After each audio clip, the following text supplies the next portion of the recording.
வாங்க படிக்கலாம் சீரியஸ் இன் எபிசோட் 2க்கு உங்கள வரவேற்கிறேன். போன எபிசோட்ல ஸ்பேஸ் துறைய பத்தி என்னென்ன ஆப்பர்ச்சுனிட்டீஸ் இருக்குன்னு பார்த்தோம். இந்த எபிசோட்லேருந்து ஸ்பேஸ் துறையில இருக்கும் 21 கேரியர் குரூப்ஸ ஒண்ணொண்ணா பார்ப்போம். இன்னைக்கு நம்ம பார்க்க போறது rocket and space craft engineering. இவங்களோட முக்கியமான வேலை நம்ம பிஎஸ்எல்வி, ஜிஎஸ்எல்வி, மங்கள்யான், சந்திராயன் இந்த மாதிரி நிறைய மிஷன்ஸ் அனுப்புறோம் இல்லையா ஸ்பேஸ்க்கு. இதுக்குண்டான ராக்கெட்களை வடிவமைப்பது தான் இவங்களோட முக்கியமான வேலையா இருக்கும். இந்த ரோல்ல இந்த இந்த துறை இந்த குரூப்ல கரியர் குரூப்ல என்னென்ன ரோல் இருக்குன்னா, ஒண்ணு ப்ரொபல்ஷன் இன்ஜினியர். இவங்க வந்து ராக்கெட்டோட இன்ஜின், ஃபியூயல் சிஸ்டம்லாம் டிசைன் டெவலப் பண்றத பத்தி பார்த்துப்பாங்க. 2வது ஏவியானிக்ஸ், அந்த flight control and all those stuff ராக்கெட்டோட.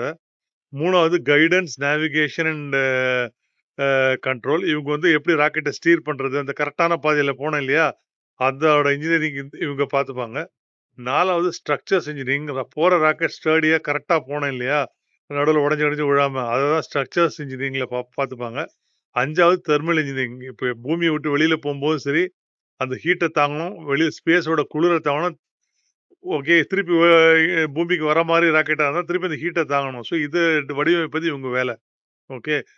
இவங்க முக்கியமா படிக்க வேண்டியது பிசிக்ஸ், மேத்ஸ், ஓரளவு கம்ப்யூட்டர் சயின்ஸ். ஏன்னா C++, பைத்தான், கேட், மேட்லாப் இந்த மாதிரி நிறைய டூல்ஸ் அண்ட் ப்ரோக்ராமிங் லாங்குவேஜஸ் இவங்களுக்கு தெரிஞ்சிருக்கணும்.